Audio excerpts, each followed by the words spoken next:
Hello students, welcome in the new class meeting. Today our topic is projectile fired with an angle theta. Okay. So in the previous class I already told you what is projectile. Okay. When any body projected into space or air with some initial velocity and that moves under the effect of gravity alone, that is considered a projectile. ठीक है, मैंने आपको already बताया था, जैसे मैंने example दिया था कि जैसे आपने जेवलिन थ्रो किया, ये मार्कर ही है, मार्कर को आपने क्या किया, सिंपल इस तरह से विद इनिशियल वेलोसिटी आपने थ्रो किया, दैट इज अ प्रोजेक्टाइल. तो in the previous video we discussed about projectile fired horizontally. आज अब हम ये देखेंगे projectile fired with an angle theta. Now you are firing from here, ठीक है, in this way and the bullet move in that directions. ठीक है, जो path traced by the projectile इसको हम लोग क्या बोलते थे बेटे, that is read as trajectory. Path traced by the projectile, that is read as trajectory weighting. Okay. Okay. So here is I'm considering here the projectile fired with an angle theta and the initial velocity of the projectile is u. Okay. Now that velocity between that projectile जो है हमारे पास that lie in a plane. ठीक है. अब आपको पता है plane के बीच में है बेटे, so that resolve into two components. ठीक है, हमारे पास one along the x axis here is that is u cos theta and along the vertical direction here is u sin theta. Okay. In the previous video we discussed here is projectile fired horizontally. Now we are discussing about projectile fired with an angle theta. So then we are firing in a plane. ठीक है, it makes an angle theta with the x axis. तो हमारे पास क्या बन गया बेटे, that u resolve into two components u cos theta and u sin theta. So हम लोग फिर वही के वही पैरामीटर्स, और मैं एक बार फिर आपको रिमाइंड करवा दूं कि projectile follow two independent motion. Along the horizontal direction it move with uniform velocity and along the vertical direction it move with uniform acceleration, and that acceleration is equal to acceleration due to gravity. So study one by one. First study here is motion along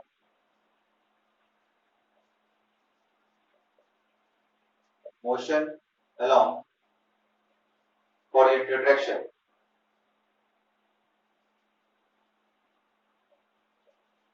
Motion along horizontal direction. So what is the equation here? Equation हमारे पास x is equal to uxt plus half ax t square. That is general equation मिले, uxt plus half axt square. तो हमारे पास यहाँ से what is ux? Ux here is that is u cos theta, and what is the value of acceleration? Along the horizontal direction it move with uniform velocity, so it means the value of acceleration is 0. Along the horizontal direction it move with this velocity, the acceleration कितना होगा? 0, because वही assumptions projectile के लिए वही assumption, चाहे जो मर्जी projectile की प्रॉब्लम है, along the horizontal direction it move with uniform velocity, along the vertical direction it move with uniform accelerations. ठीक है, अगर if any of we know if any of that move with uniform velocity, so value of acceleration is 0. तो हमारे पास यही equation क्या बन गया बेटे, x is equal to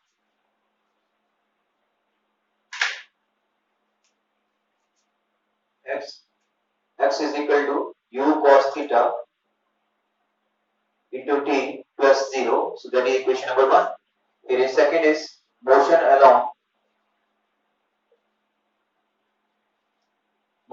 along vertical direction. Motion along vertical direction. तो आपके पास here is y is equal to u by t plus half a by t square. Now check it from here. आपके पास what is uy is equal to along the vertical direction here is u sin theta, and what is the value of ay is equal to negative of c. क्यों? That moves against the direction of gravity. So in case of upward motion the value of acceleration is negative of g. That negative sign indicate our projectile move along the opposite direction of the gravity. ठीक है बेटे, तो आपके पास here is y is equal to u sin theta into t minus half gt square. That equation number 2. Now third part, that is equation of trajectory.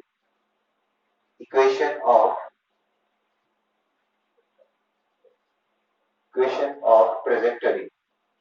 See, what is trajectory? It is the path traced by the projectile. Path traced by the projectile. तो आपके पास from first equation, what is the value of t? T is equal to x upon u cos theta. ठीक है? And put that value in equation number 2. तो हमारे पास what is y? Y is equal to u sin theta into t. T is equal to x upon u cos theta minus 1 by 2 g. Here is x square upon u square cos square theta. तो सी बेटे u से u चला गया आपके पास. Here is x sin upon cos, that is tan theta. X tan theta minus g upon 2u square cos square theta, and here is x square, that is value of y. Now see, again y is directly proportional to x square. Again it follows the equation of parabola. It means we are able to say आपके पास again it follow parabolic path. तो बेटे हम लोग यहाँ पे motion of horizontal direction is study. Along the horizontal direction move with uniform velocity. तो आपके ux u cos theta and the value of acceleration is 0. Along the vertical direction here is u by आपने क्या ले लिया u sin theta, and the value of acceleration along y axis that is negative of g. क्यों? That moves against the direction of, ठीक है? Okay. इसके बाद आप equation number 2, then we are going to proceed for the equation of trajectory. What is equation of trajectory? It is the path traced by the projectile, that is read as trajectory.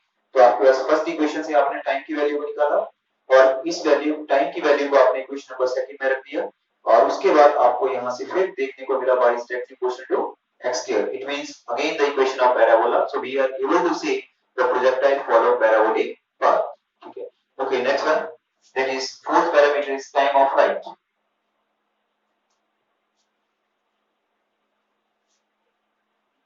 So please इस problem projectile को बेटे full concentration के साथ study करिए. चाहे आपका NEET का exam है, चाहे आपके आईआईटी का एग्जाम है, एक प्रॉब्लम आपको यहाँ से मिलेगा ही मिलेगा बेटे. ठीक है? ओके, सो आपके पास सी next fourth parameter, that is time of flight.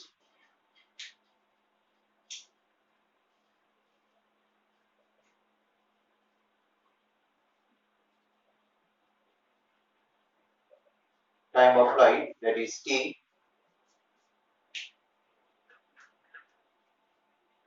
So see it. What is time of flight? It is time taken by the projectile to remain stay in air. ठीक है? It is the time taken by the projectile from the projection point to striking point, that is considered as time of flight. So see, here is velocity.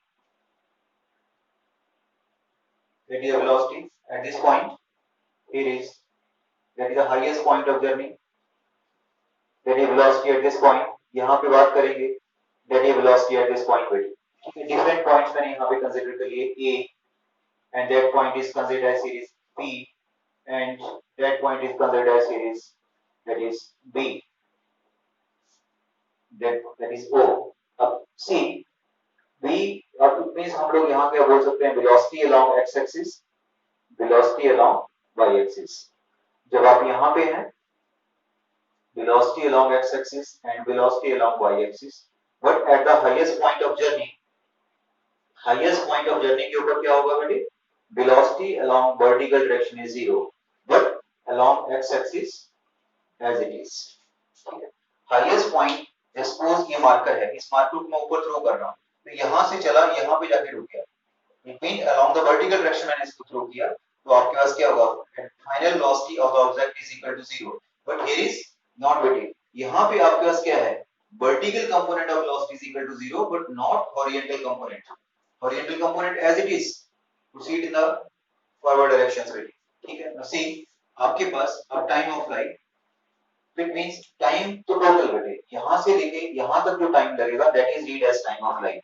तो at the highest point of journey, it means time तो total हुआ, अब हमें एक चीज पता है, time of ascent is always equal to time of descent, time of ascent is always equal to time of descent बेटे। तो हमारे पास यहां से अगर हम देखें time of ascent, it means मैंने इसको बोल दिया t/2, इसको मैंने बोल दिया t/2, कि जितना टाइम ऑफ एसेंट होगा उतना ही टाइम ऑफ डिसेंट होगा। बॉडी को जितना टाइम ऊपर जाने के लिए लगेगा, बॉडी को उतना टाइम नीचे आने के लिए लगेगा, ठीक है। Time of ascent is equal to time of descent बेटे, ठीक है। So at the highest point of journey velocity of the body is equal to 0, ठीक है। so as per the equations by is equal to uy plus a by t, so हमारे पास what is uy is equal to u sin theta and ay is equal to minus g and that t is equal to t/2 up to this point, ठीक है। so हमारे पास यहां से क्या बन गया बेटे, by is equal to uy here is u sin theta minus g and here is t/2.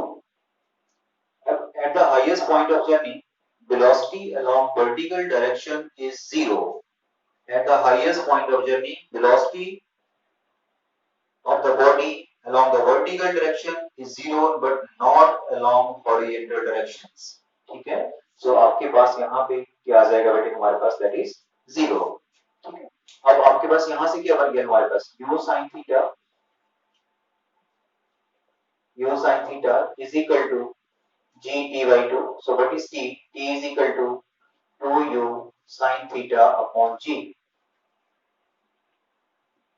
इस तरह से हम लोग टाइम ऑफ फ्लाइट निकाल सकते हैं। तो time of ascent is always equal to time of descent बेटे, ठीक है। अब नेक्स्ट हमारे पास हमें क्या निकालना है बेटे, हाइट।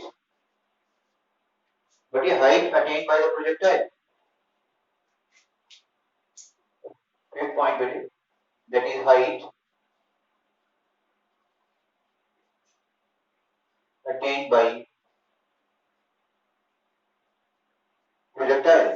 तो बेटे यहाँ पे देखिए height attained by the projectile, इसमें हमारे पास क्या आया बेटे, ठीक है।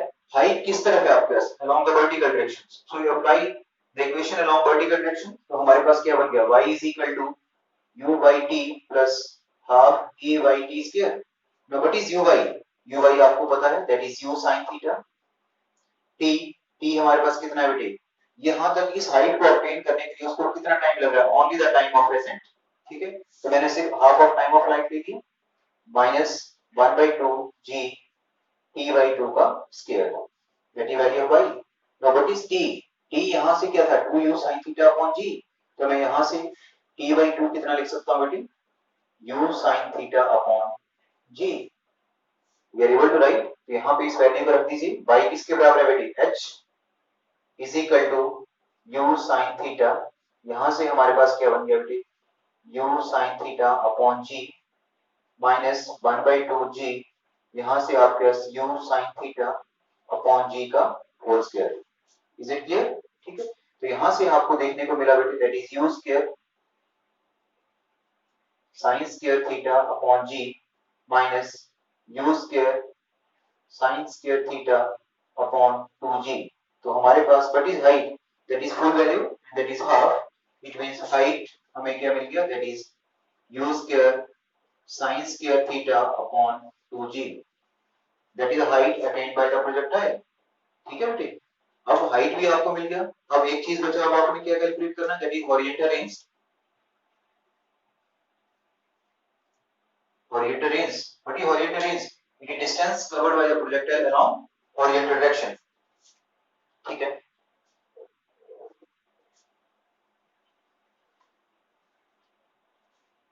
देखिए बेटे आपके पास the distance covered by the projectile along horizontal direction,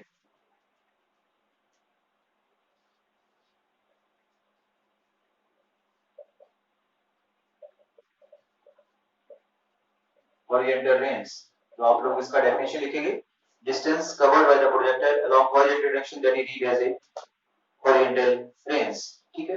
अब आपके पास आपको पता है बेटे फॉर्मूला डिस्टेंस, डिस्टेंस का फॉर्मूला क्या होता है बेटे, that is speed into time. So आपके पास बेटे स्पीड, स्पीड हमारे पास क्या बन जाएगा यहाँ पे, it means speed along x axis that is ux and that is t, total time taken by the projectile that is time of flight. तो हमारे पास what is ux is equal to u cos theta and what is t हमारे पास क्या बन गया बेटे that is 2u sin theta upon g। तो यहां से हमारे पास u square 2 sin theta cos theta upon g that is value of r। ठीक है, it means what is r is equal to u square sin 2 theta upon g that is horizontal range। ठीक है बेटे, इस तरह से हम लोग कंक्लूड कर सकते हैं इसको horizontal range। अब हमारे पास सभी फॉर्मूलाज यहाँ पे आ गए, horizontal range, height attained by the projectile, time of flight and the equation of trajectory बेटे। ठीक है, सो अब हम लोग इन इक्वेशंस को अप्लाई करते हैं। अच्छा बेटे एक चीज और, अगर आपसे पूछा जाए what is the maximum angle of projection, तो मैक्सिमम एंगल ऑफ प्रोजेक्शन आप कौन सा लेंगे जो हमें मैक्सिमम होरिजेंटल रेंज देगा। ठीक है, that angle is considered as maximum angle of projection that will provide the maximum horizontal range. Now see what is the maximum angle of projection.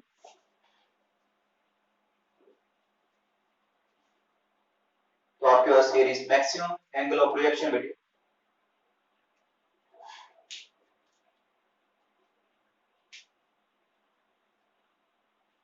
Maximum angle of projection. तो maximum angle of projection आपके पास कौन सा होगा, it is that angle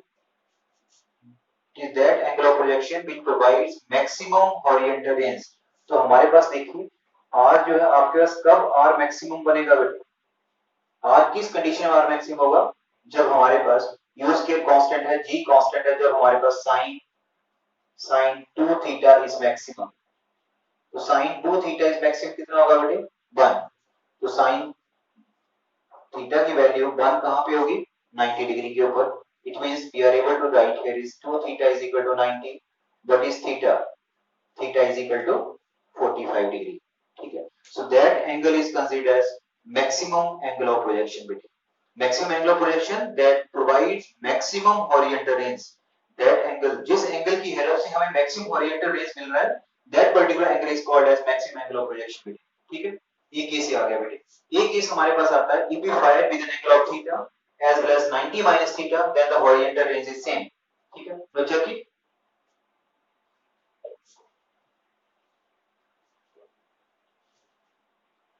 आपके पास बेटे here is if we fire with an angle theta, suppose theta 1 is equal to theta and theta 2 is equal to 90 degree minus theta. तो मैंने यहाँ पे ओरिएंटेड रेंज क्या बन गया इनिशियल वेलोसिटी के साथ, इनिशियल वेलोसिटी दोनों के लिए सेम बेटे। ठीक है, तो हमारे पास u square sin 2 theta upon g and what is r2 हमारे पास क्या बन गया u square sin 2 90 degree minus theta upon g। तो आपके पास यहाँ से u square sin 180 degree minus 2 theta upon जी।